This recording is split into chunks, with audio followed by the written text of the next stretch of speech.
Today I'm speaking to Nicole from BizLife, and we're going to be chatting all things medical billing. I'm super excited, and I'll introduce you to her in a second. But we really want to start this show, and we want to create value. So we want to hear from if you enjoyed the show, if there's any feedback from your side, please let us know. But this is just our conversation. You have the chance to listen in. So I hope you enjoy it. And over to you, Nicole. Thank you so much for joining today. I know you got a ton of stuff to do and you're super busy and it's Friday. You probably want to get everything done before the weekend starts. Thanks for taking your time to be here. Thanks. Why don't we start with you just introducing yourself a little bit, what you do and your journey into medical billing and starting BizLife. Sure. So the company started with my business partner, Luke, and I. I was working at Discovery at the time, and Luke was working at a bureau that we had both worked at previously. He was unhappy in his company, and I was also unhappy at Discovery. So I approached him and I said, let's see if we can do our own thing. And next year that'll be 10 years ago. So it's worked out pretty well. Yeah.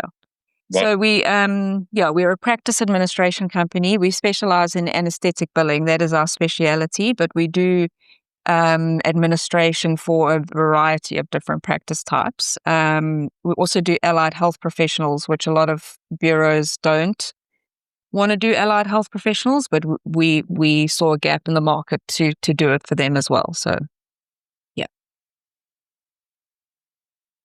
So, Nicole, thank you so much for sharing a bit about how you got started and your origin story.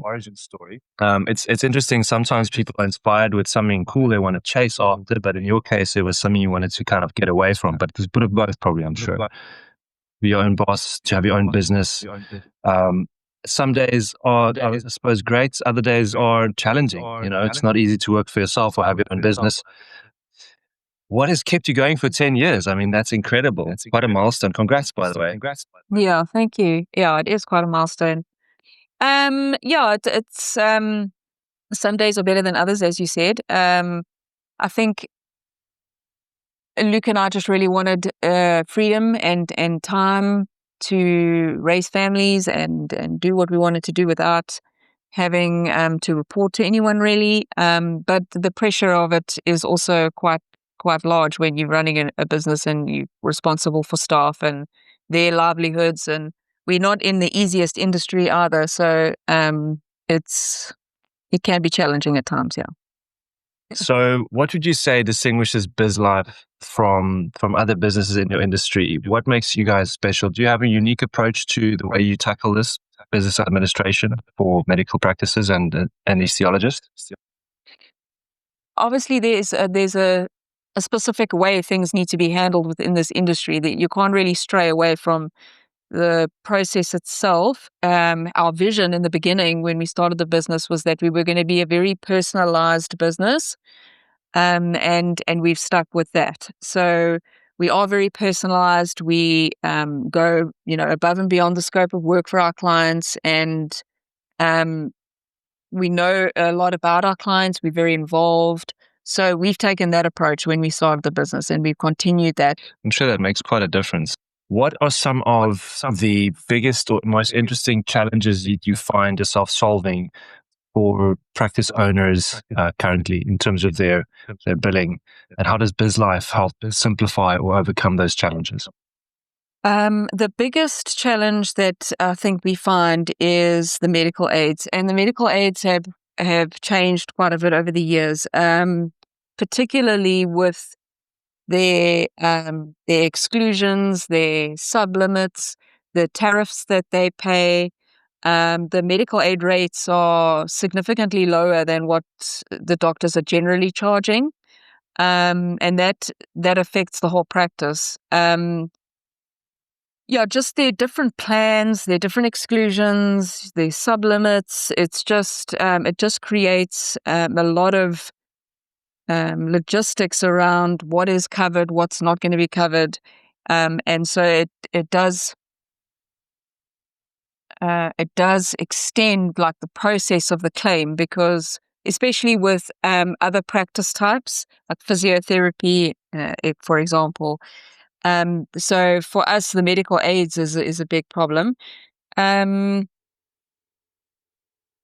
Yeah, other than that, I think practices struggle with an admin burden. It's a burden on the practice to have this administration, and that's where BizLife comes in, especially for anaesthetists, because they generally don't have rooms. They're roaming doctors most of the time, so they really need somebody to just take all the administration burden away from their practice. So how would you say BizLife helps them in could you give some practical examples perhaps for us? Well, if an anaesthetist didn't have BizLife to do their administration, they would have to sit and capture accounts themselves. They would have to build their accounts. They would have to submit their accounts. Then they would have to make sure that the account goes through smoothly, which doesn't happen all the time. Sometimes it does go smoothly, and that's great. But other times it's rejected for this reason, or the authorization, there's a problem, or they're waiting for the surgeon's account. So it's not just as cut and dry as it might seem. There are things that can go wrong that you weren't expecting. So they don't have the time to do that. They're in theatre all the time, and it would be a huge burden for them to do it themselves. It's a lot that goes into it. Yeah. So a huge time. Let's call it there's a lot of time that you have to spend to get these things right. It seems like. Time suck is the word. As I said, yeah. So sometimes it goes smoothly and things are great. But there are times where there's a very complicated case, and the medical aid rejects it for whatever reason. They're coming up with all sorts of new reasons to reject claims these days. New reasons. Yeah. All new reasons not to pay. Is that really in the business of making money? Yeah. Making money, keeping money for themselves for the most part. Exactly, yeah. Wow. Okay. No, this is cool. So you've touched on what has changed in the medical industry, especially regarding medical aids, how their regulation and things are changing.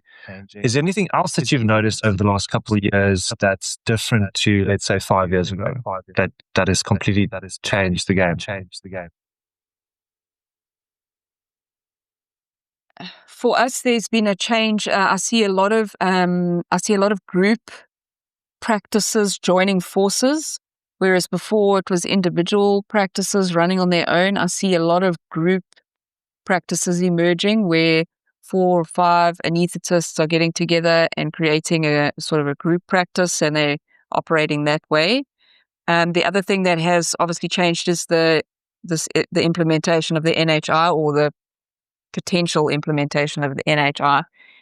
That has been a huge cloud over our heads. So that, I would say, is probably currently the biggest thing we are facing in the medical industry.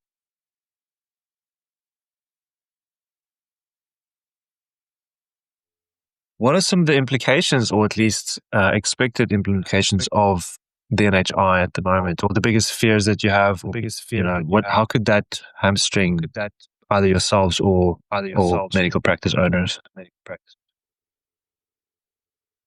I actually did an interview with a market research company that's doing some market research on the NHI the other day, and there's a 2-part concern with the NHI. The first is that a lot of the practitioners or specialists, I feel, are not going to go for it, and they're going to immigrate. That is what the first concern is that they are just going to find work elsewhere. We have already, maybe not necessarily in relation to the NHI, but 2 of our clients have already immigrated, one to Canada and one to Australia. So the opportunities for specialists overseas is massive. And, with the NHI looming, I feel like they would consider immigration over adhering to the rules of the NHI. The second concern is that it's extremely vague. There is no definite answers. There's so many questions that are not answered. And I don't know how it's going to implicate the industry. And I think that's the scariest thing, is that there's so many questions unanswered. We just don't have a definitive idea of how it's going to affect us all, because it's going to affect us all in a different way. And yeah, that's a huge concern. If the government is making it so hard for private practice owners to make a living, they're just going to say, we're out of here. This is too much admin, too much red tape, and too much uncertainty is what I'm hearing. Would you agree? I would agree. And I would also say that they've also not specified how they're going to structure it. They haven't said how much of the doctor's time is going to be dedicated to the NHI, how much are they going to have to sacrifice their private practice. Especially like an anesthetist, the studying and the process to get into private practice it's crazy. And for them to now say, okay, you need to dedicate 80% of your time to the NHI and only 20% of your time to private practice, I don't see anybody wanting to do that. I don't see anybody wanting to go for that. After all those years of studying and working in government hospitals, I just don't see it happening. So I think they would immigrate. Yeah. So for those who don't know or aren't as familiar, I'm sure most of the people in the medical industry do know, but just for those viewers that aren't as familiar with the landscape, how would you describe what the NHI is or proposes to be, and what are their demands, as vague as they might be? Do we know about the NHI? What I know about the NHI is it's an insurance fund that is going to cover certain procedures in private hospitals for the general public. We're going to be taxed for that, which is obviously the claims are going to then run through the NHI fund. So I'm not too sure who's familiar with like a workman's compensation fund, but if somebody is injured on duty, then we submit it to the workman's compensation fund. And sometimes they can take up to 2-3 years to pay a claim.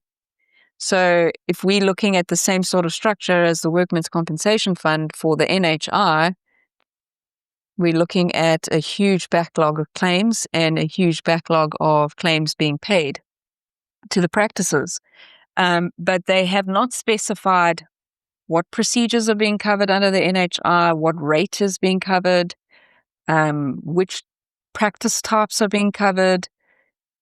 It's just very vague. They have not been specific enough for people to feel comfortable with it. And yeah, just the strain on the healthcare system in general, if that does be implemented, is going to be massive. It's going to be massive. Sounds to me like there's this ripple effect of consequences that people just aren't ready for, and companies even aren't ready for, and hospitals aren't ready for. Agreed. It's a massive undertaking that they have not. I don't think they have properly considered this ripple effect that you've just mentioned. The hospitals are going to be under so much strain. They are already. We don't have a proper healthcare system to begin with. If we had a proper healthcare system for the public healthcare system in place, and you then wanted to add on with an NHI fund, that's one thing. But we don't have a proper public healthcare system to begin with. And now we're going to go and strain the private healthcare system. And then don't get me wrong, I do feel that all should have access to good healthcare. That's not what I'm saying. But it just doesn't seem like they have researched enough how it's going to affect all the individual role players in the industry. And they're just concerning themselves with providing healthcare for everyone, which, yes, I agree. But they have not properly researched all the different role players.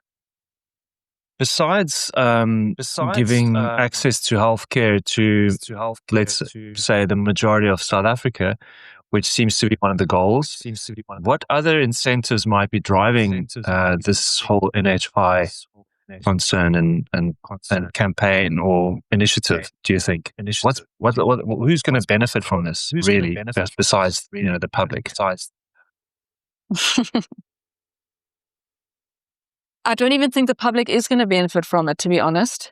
I really don't. I think it's going to crumble the healthcare system in general. I don't think the public is going to even benefit from it. And even if people are on medical aid today, when I was talking about the changes of the medical aid and the shortfalls, people are paying out of their pocket, even though they're on a medical aid. I just recently, as just an example, calculated my out-of-hospital medical expenses, specifically maybe for medication and doctor's visits that weren't covered by the medical aid. And it came to 9,000 Rand for the last financial period. But I'm on a medical aid. So for me personally, if I was involved in the structure of the NHI or the building of the NHI or whatever, I would look at the Medical Aid Schemes Act to start, because that's where the problem lies, is that the medical aids they're just not coming to the party when it comes to healthcare for the public. There aren't enough plans that cater for low-income people. As I said, there are exclusions, there are sublimits, the this, the that. It's just... So before we even start with the NHI, I feel like the current system, the way it is, needs to be changed first. So to answer your question, it's only going to benefit those that are receiving the tax that we're paying for it. It certainly seems that way, and it's almost scarily obvious that this is potentially a money-making scheme, just to get even more tax and potentially cream off the top of whatever those transactions might be. Because would you agree that it seems like the medical industry is somewhat broken because of these really high, the way I've seen it, a lot of medical aids, you get a medical aid rate, and it's often like maxing out whatever they can get. It's not built for affordability. It's not necessarily built for helping more people get access to health. It seems to be built on potentially even greed. At least that's been my observation. Would you say that's accurate, or am I somewhat misguided? No, it's definitely accurate. I just feel like there's no middle ground with the medical aids and the public health care. There's a huge gap. You're either going to go to a government hospital and potentially not receive the proper healthcare that you need because you can't afford a medical aid, or you're on a medical aid and you're going to go to a private hospital and still end up, okay, not everybody, those that are on the high-end plans probably won't end up with any shortfalls, but those in the lower plans are still going to end up with bills. So it's just a massive problem all around. It's just not working all around. And the hospitals are also just don't come to the party either. They've also got co-payments that they want paid up front and those kind of things. So yeah, it's a huge problem. Yeah. I mean, I've been listening to a gentleman by the name, he's an American guy, quite influential, but he's very wealthy, and his name is Scott Galloway, and he said basically he cancelled all his medical aid and all those things and his medical insurance, because he's at a place where he could pretty much take care of all the most medical issues. So it seems to me like people who are super wealthy would not, I don't think, subscribe to these kind of medical aid plans. They would just put money away, and then when something happens, they can just pay for it. But there seems to be like this middle ground, let's call it the middle class, that I seem to see are being taken for a ride, as much as possible is being milked out of them. And that's what I'm saying. It seems like there's some incentives here just to max out on the most money that can be made. And the other side, like you said, is this chasm where there are, lower income people who then have to go to, sit at a government hospital. I've been there. I've seen, yes, maybe there are some competent doctors and medical doctors. The actual treatment is sufficient, but you sit there for days, and very few people who are already on, low income can afford to go sit somewhere for days until hopefully they get some help. And it's really tragic. It's an injustice, really. But yeah, there's some big challenges right there. Perhaps we can shift gears because we might just get depressed because it's a big challenge. Could we look quickly at, in the time we have available, could we look at maybe your observations? You said that you've seen quite a vast array of businesses that and medical practices and specialists that you work with. Are there any significant differences between, let's say, a smaller practice and the larger practices? Are there unique problems to these two subgroups, or are the problems pretty much, or problems, challenges, whatever, more or less the same? I think the challenges are more or less the same because it's an industry challenge. It's not a. Having said that, though, obviously all different practice types have their own challenges. As I said, like a physiotherapist in hospital doing physiotherapy is very complicated. But I think it's an industry challenge, not a specific practice challenge. Yeah, I mean, it does seem like it's more systemic than per practice. In terms of the actual admin and the work for BizLife, is there a huge difference in the workload of a large practice versus a smaller practice? Not necessarily, no. I would say it depends more on the practice type. For example, I have a speech therapist.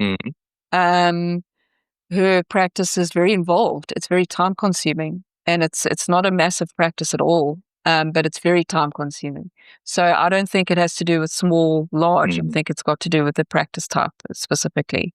Anesthetists are, there are a lot of rules and regulations around the billing, but the process of the claim is quite simple. So I don't think it's small versus large. I think it's definitely the different practice types.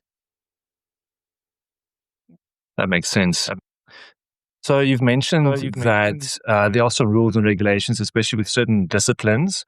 How would you say you ensure compliance with these ever-changing healthcare regulations and the billing codes? And, how do you keep up with those things? And how do you keep clients updated? We work with the SAMA guide. It's the South African Medical Association guide. So if we have any sort of billing that we feel like, oh, we don't know if we can charge this or can we charge this with that, we refer to the SAMA guide. But in terms of the medical aids, they are quite good at updating us as a bureau and the clients on any things that may have changed. In terms of billing, we don't really get information about if they've changed something on a membership plan specifically. That would then fall within the patient's responsibility realm to know what their plans are. And just to mention, that's also another thing that's a big problem for us and for the industry is that patients don't understand how their plans work. They think because they're on a medical aid, everything involved with that procedure is going to be covered in full, and it's just not necessarily that way. So the patient knowledge of their plans and how it works is also a huge problem. I've actually thought of doing maybe like a one-day course or something like that for patients to ask questions, because they really don't, the medical aids are not forthcoming with information on how the plans work and what's covered and what's not, because they obviously don't really care necessarily if the patient has a shortfall, but it's a huge problem. Patients are very ignorant, for the want of a better word, about what is actually covered under their medical aid membership. So we work on the SAMA guide, but the medical aids do also send us a lot of updates on codes that are discontinued or if we need to change this. So yeah, we do keep up to date with everything that is going on. But I must say there's not a lot of changes that happen regularly. It's not like every month we're getting another change. It's maybe every financial year they might look at something different. Yeah. Got it. Great. Thanks, Nicole. Let's, I think, end off this conversation with one last question. And then, we can wrap. Just want to check, to circle back to something you just said. Did you say, or did you mean that you would actually present a course, or would you take a course somewhere else for yourself? Or is it for, giving a course to help patients understand their medical aid options and things like that?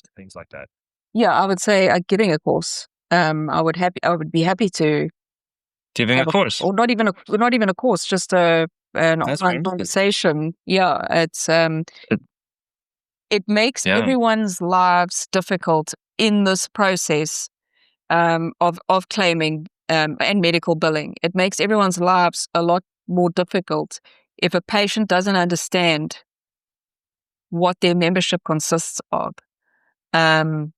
We get patients all the time saying, "Oh, but I thought this was covered," and "Oh, but I thought, this was going to be fine." And it's, even though at the hospital they do receive documents explaining it all and explaining the rates, and, our clients give them consent forms that they need to fill in and sign. A lot of the time they don't really read it. They're just signing it and give it back. But when they're joining medical aids, they just don't, the medical aids or the brokers even are not explaining properly. Yeah. Yeah. No, I can totally believe that. So I'd be happy to, most people don't read something like that. Yeah. Yeah. That would be super valuable. And if you want to co-host something or whatever, but I would spread the word, because I think that would be so helpful for a lot of people. Yeah. And good for you. Definitely. I look forward to seeing that. Maybe let's finish off on this one. Do you have any advice for new or small private practices or individuals or specialists, special needs that you said you work with, struggling with their billing processes? Any advice, obviously, besides working with you guys, with BizLife? Any other sort of tips that you would want to part with to help in general? A lot of our clients were registrars when they first started with us, which means that they were still doing their work in state hospitals, and they were doing some of the private practice work as well.